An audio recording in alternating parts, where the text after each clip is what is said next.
Welcome to this month's lunch break broadcast brought to you by Chase Dental Sleep Care, dental solutions for sound sleep. This month we'll be covering the efficacy of oral appliances for the treatment of sleep apnea. This month's presenter is Dr.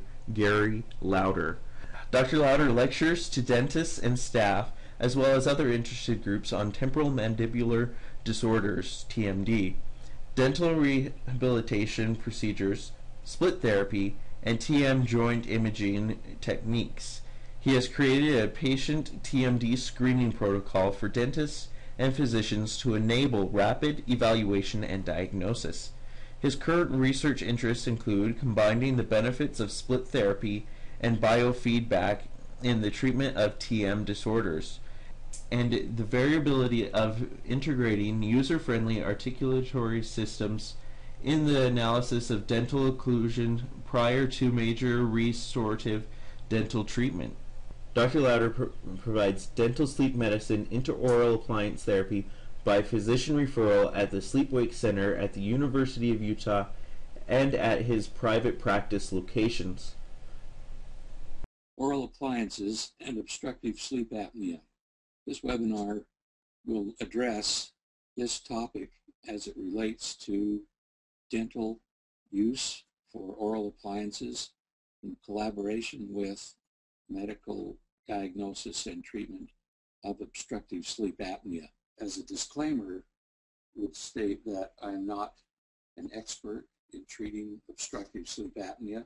However, that being said, I do feel capable of providing care for patients who have that need and have been properly screened and diagnosed for obstructive sleep apnea. The essential criteria that I believe any provider of care would need, and particularly a dentist, is a proper referral from a sleep physician or a physician for whom a patient has been examined, diagnosed, and treatment recommended for obstructive sleep apnea. Usually, if patients are considered mild to moderate in their level of sleep apnea, then a dental or intraoral appliance is appropriate and recommended for this level of care.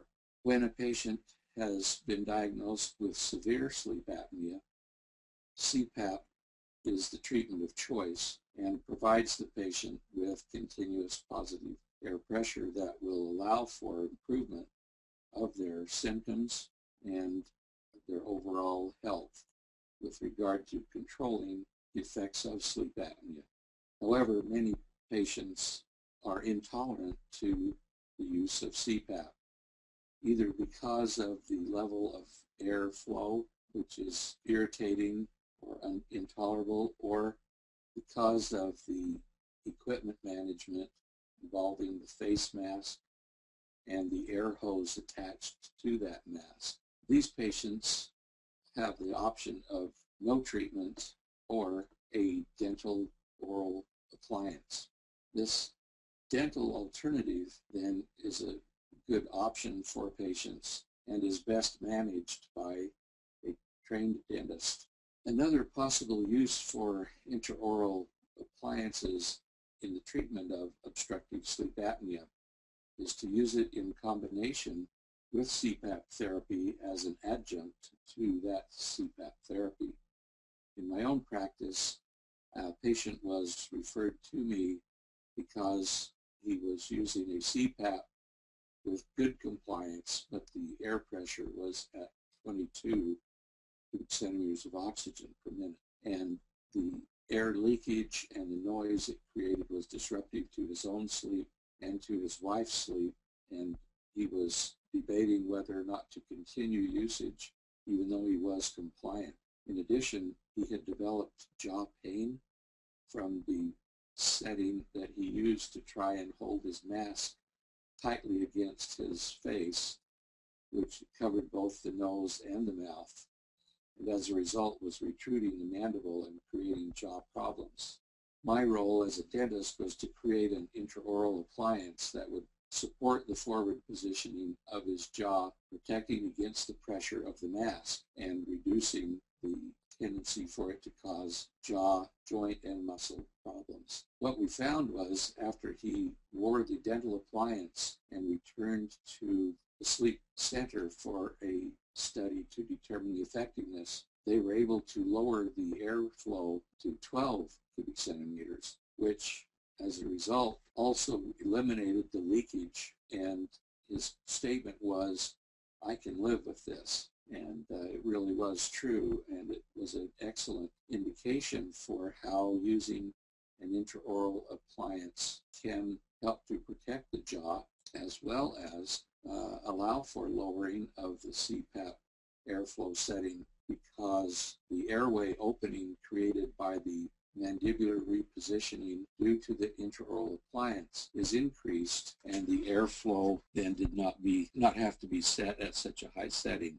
It's important that the dentist, prior to moving forward with treatment using an intraoral appliance, take the time to review the patient's history and medical diagnosis for obstructive sleep apnea. This information is vital to the long-term prognosis for the use of an intraoral appliance, and the patient and the dentist need to both reach an agreement on expectations for the possibilities for successful use of the appliance. This would include a presentation of the treatment options in addition to or in replacement of CPAP, and the development of reasonable expectations for both the provider, the dentist, and for the patient, so that both are in agreement of what the expectations will be for this treatment. Once that information has been communicated and an adequate history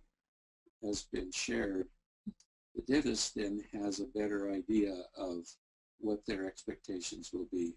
The next step would be to perform a thorough oral examination.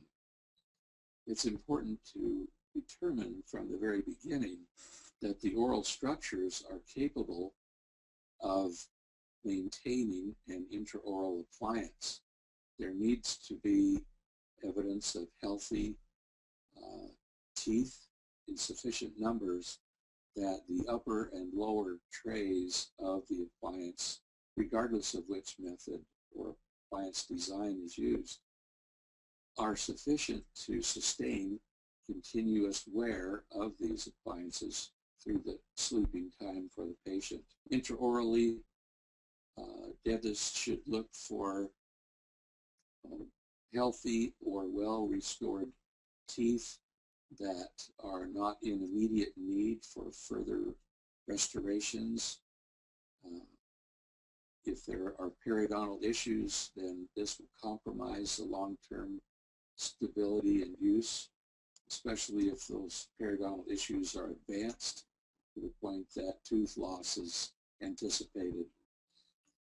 Any needed restorative treatment should be accomplished in advance of taking the impressions for the models for fabrication of the oral appliance, because treatment following delivery of the oral appliance has the potential of affecting how well it fits, and adjustments to the internal of the appliance would be required, adding additional time and expense to the patient. So these treatments should precede the fabrication of the intraoral appliance. Extraorally, it's important that the dentist evaluate through palpation the health status of the muscles of mastication, which might be affected by wearing the intraoral appliance. It is important as well to determine the health status of the temporomandibular joints and assess their ability to manage the postural changes that will be performed from the mandibular advancement effect of the intraoral appliance. The range of motion of the lower jaw also needs to be assessed in order to determine if the patient is capable of protruding the jaw sufficiently to allow for the mandibular advancement without pain. Once this information has been determined, and if the assessment is that the patient does have physical ability to manage the wear of an intraoral appliance, the next step is to obtain accurate models of both the upper and lower arches of teeth and supporting tissues to which the appliances are adapted. This involves correct selection of an impression tray, the material to be used for the impression, which can consist of permanent impression materials or can be done using dental alginate impression material. Both are very accurate. However, the alginate material, as dentists know, is unstable and needs to be poured with the model stone as soon as possible following taking impressions. Once this is accomplished, accurate communication with the fabricating laboratory needs to be performed with a prescription from the dentist detailing the need for the intraoral appliance, its design specifications, and the protrusive position at which to set or at least create the potential for positioning of the mandible in an anterior position.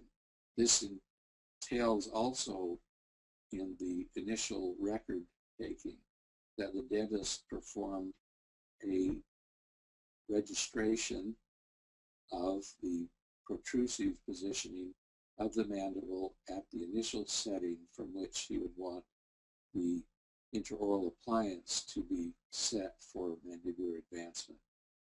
This then is sent to the laboratory for fabrication and usually requires approximately 2 weeks, and the patient should be informed of this delay for fabrication. It's important to note that the intraoral model or impression of the teeth needs to be very accurate in order for successful fit and wear of the intraoral appliance.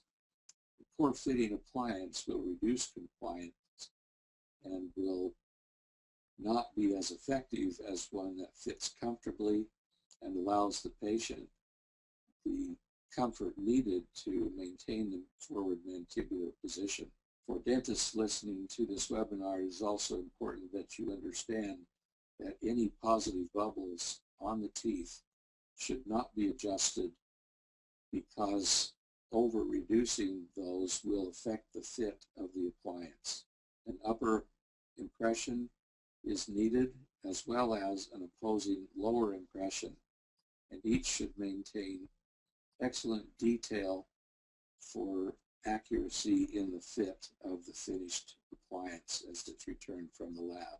A protrusive bite record is required in order to assist the lab in fabricating the appliance so that it allows for the initial mandibular protrusion that the dentist desires, as well as allowing for titrating capability of the appliance, either in positioning the mandible further forward or allowing for a less forward positioning of the mandible.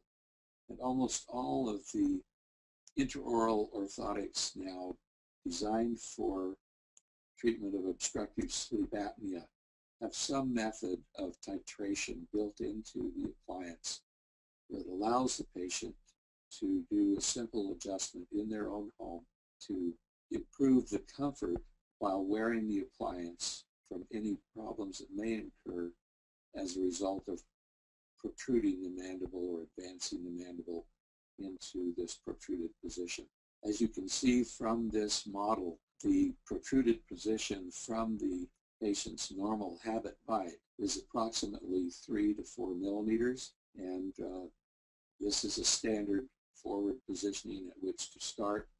It usually correlates to a incisal relationship of the upper and lower incisors at an end-on position so that those incisal edges are touching in the protruded position. Most patients tolerate this position well, and as I said earlier, most mandibular advancement appliances are titratable to allow for positioning in either forward or retrusive direction from this initial setting. At the delivery appointment, it is crucial to ensure, first of all, that the appliances fit comfortably and are retentive and stable in order to ensure patient compliance and their ability to insert and remove the appliances easily, but retentive enough that they will not disengage during normal sleeping patterns. The appliance is then adjusted for the mandibular movement in the protruded position. Many appliances also allow for some freedom of lateral movement of the mandible while in that protruded position. And some clinicians feel that this is important in comfort and also in maintaining good muscle health during the wear of the appliance. Titration technique for that particular design of mandibular repositioning appliance should then be taught to the patient so that they are able to adjust their appliance as needed during wear to eliminate symptoms that may occur as a result of protrusive positioning of the mandible, or to increase effectiveness if continued symptoms are apparent, one of which might be snoring, allowing the patient to advance the mandible further protrusive to see if that improves conditions. It's also important then to give adequate home care instructions so that wearing the appliance does not create new problems for the patient's dentition as far as retention of biofilm and plaque that might create the higher potential for decay, and also to improve hygiene and maintain good hygiene in both the appliance that is worn and the teeth and supporting structures. This is an example of a TAP 3 mandibular repositioning appliance as it is returned from the lab. You can see from this appliance that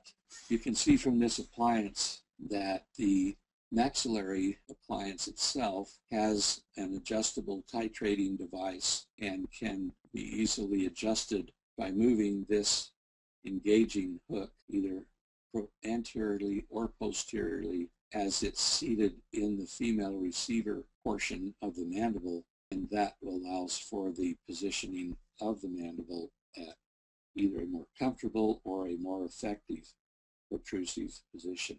This appliance then also comes with an adjustment key that the patient is asked to bring with them at each appointment, and they're also instructed in its use so that they can make these adjustments on their own and based on their comfort levels. This should also be taken with them to any follow-up sleep study centers where the follow-up to test the effectiveness of the TAP 3 appliance can be titrated and allow for the clinician performing the sleep study to achieve maximum benefit at the protrusion that he might select as he is adjusting the appliance. So here again is a picture of the appliance in the mouth.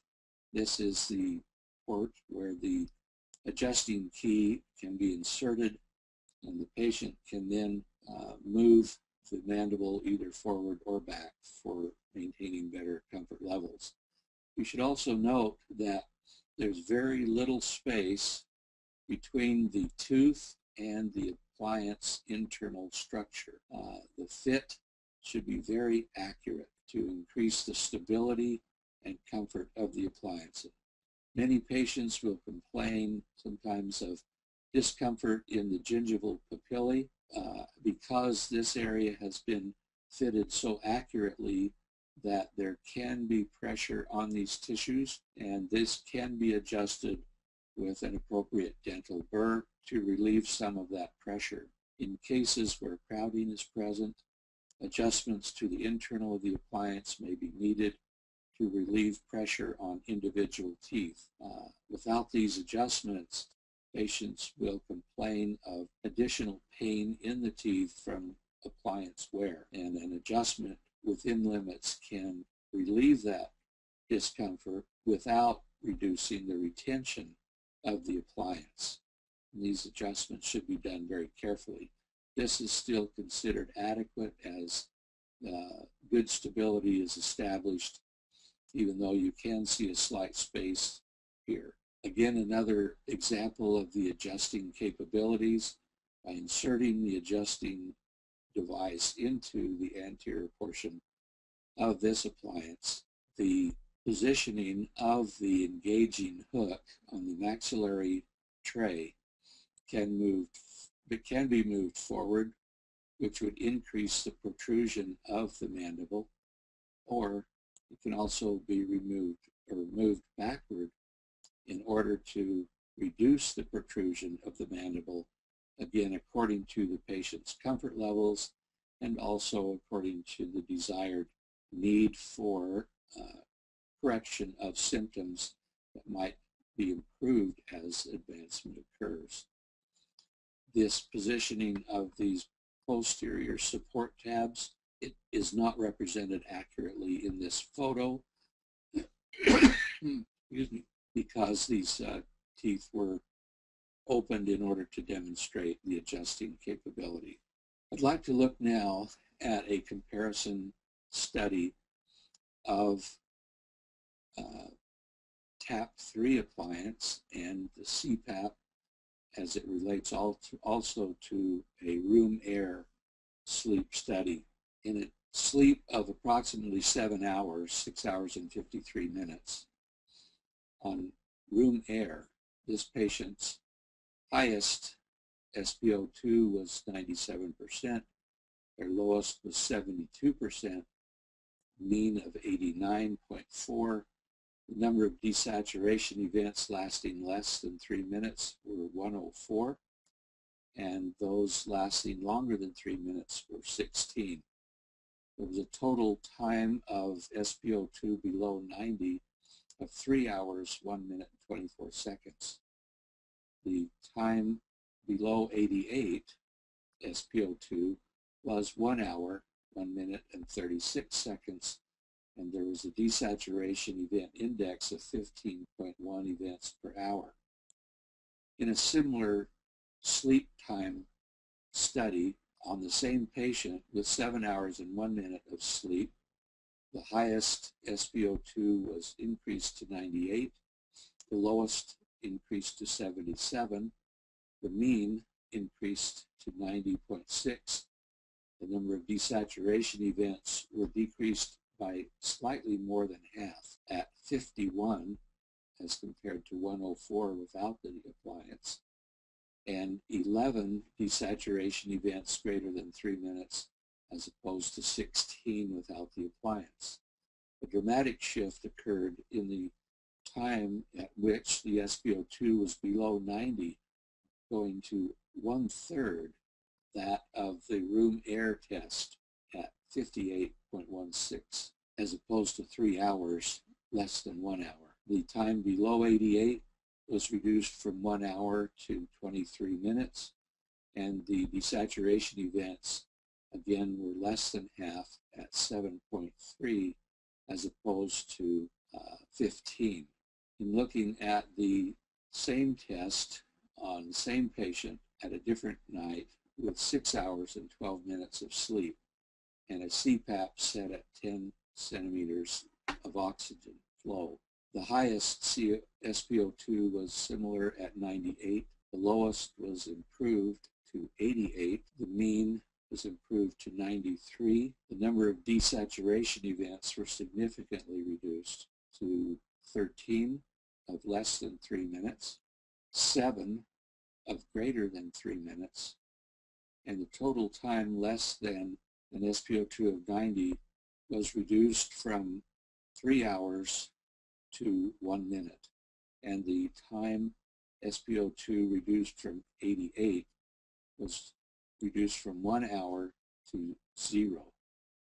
Also, the desaturation events index was reduced to 2.1 events per hour as opposed to 7.3 and 15.1. I think it is quite evident, at least from this patient's study, that the most effective treatment is the CPAP therapy.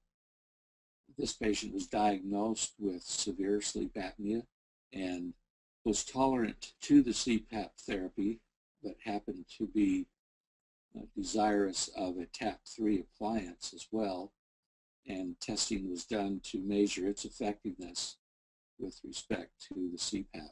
Whenever I have a patient who has tried CPAP therapy and are uncertain as to their tolerance level or ability to become tolerant, I will always encourage them to use the CPAP and to try and gain tolerance for it if they are severely apneic and CPAP has been indicated as the treatment of choice.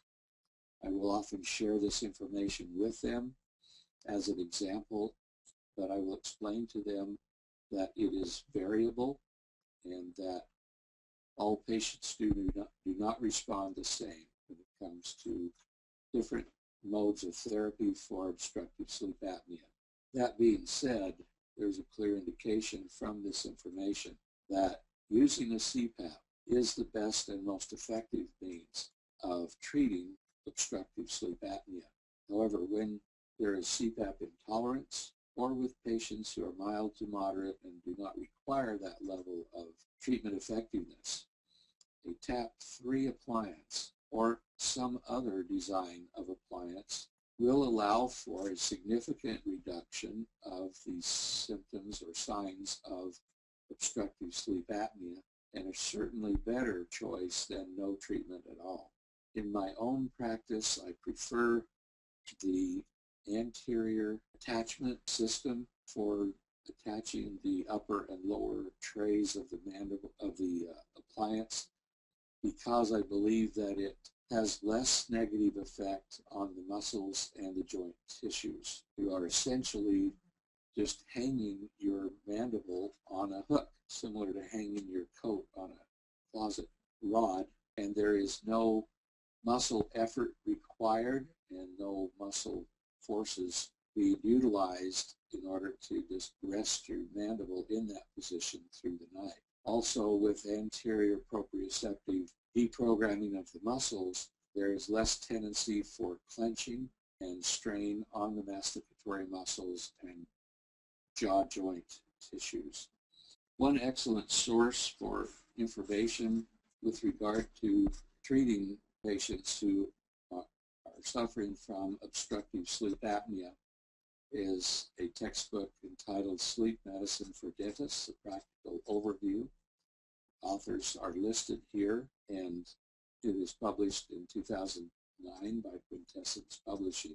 Chapter 10 in this book addresses oral appliances specifically, and this chapter was contributed to by Marie Markland and Peter Sestoli.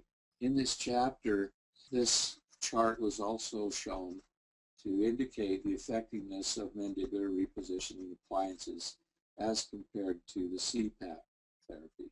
A single plus sign indicates a small benefit, 2 pluses a moderate benefit, and 3 pluses a large benefit. So you'll see that in this case, the mandibular repositioning appliance gives moderate benefit, CPAP gives a large benefit, and this same pattern is reflected in improvement in sleep architecture, reduction in sleep fragmentation, and improvement in sleep breathing indices. So AHI and minimum oxygen saturation show moderate improvement or benefits with the MRA and large benefits with the CPAP. Moving to improvement in subjective and objective measures of daytime sleepiness. Interestingly, both methods of treatment give the same moderate benefit. This is also true of improvement in cardiovascular function, moderate benefit. Moving into neuropsychological function, the mandibular repositioning appliance and CPAP both demonstrate small benefits. However, it should be noted that patients who are transferring from CPAP to the mandibular repositioning appliance usually will always comment on how much better they feel having the freedom of motion during their sleep without having to deal with the hoses and the face masks used in CPAP therapy to which they were intolerant. Quality of life improvement was also shown to be approximately the same. Here we see also that reduction in motor vehicle accident risk showed small improvement with CPAP and small but questionable results with regard to using a mandibular repositioning appliance. I believe that these statements made by the authors in this book are important for us to be familiar with and aware of and to share with our patients. I'd like to read them for you. The first is based on a number of studies using various imaging modalities. It appears that the cross-sectional area of the velopharynx increases in both the lateral and anterior-posterior dimensions. Most dentists who treat sleep apnea are aware of this fact, and it is good to be aware due to the structure and function of the pharyngeal muscle group. There is a lateral component of increased dimension in addition to the anterior-posterior. But the next quote is also very crucial.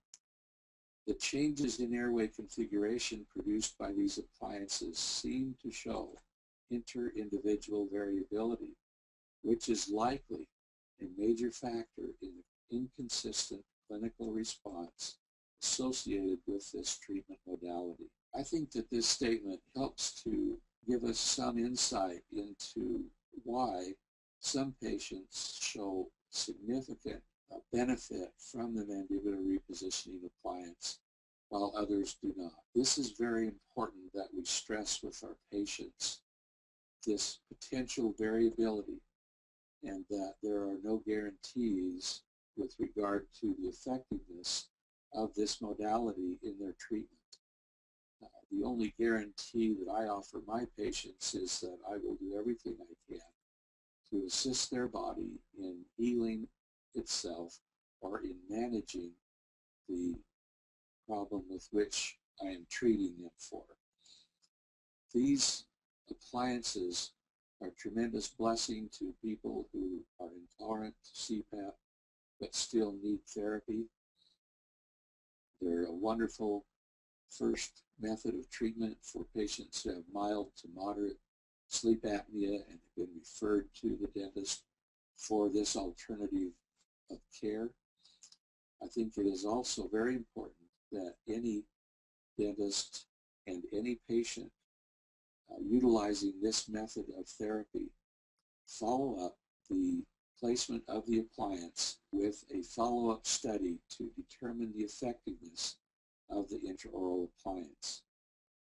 My routine in doing this is to, first of all, deliver the appliance, ensure that it's fitting comfortably, that the patient is able to manage it in a healthy way and to maintain its hygiene, and I let them then use that appliance for 2 weeks, after which they return to my office for a follow-up visit in which we assess their comfort levels, their compliance levels, and their overall symptom response to wearing the appliance.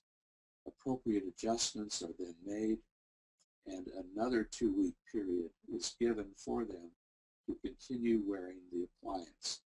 If at the end of that 2 weeks they are fully compliant with nightly wear and feel that they are getting as good a night's sleep as they can wearing the appliance, then is when I recommend either a digital pulse oximetry study or a full polysomnography study in order to determine the effectiveness of the mandibular repositioning appliance and to allow for any needed correction of the mandibular position based on the results of that study. Certainly the polysomnography will give much more accurate and useful information, but because of cost, many patients elect to do the digital pulse oximetry first, and if that is significant in demonstrating effectiveness, then no further study is assumed.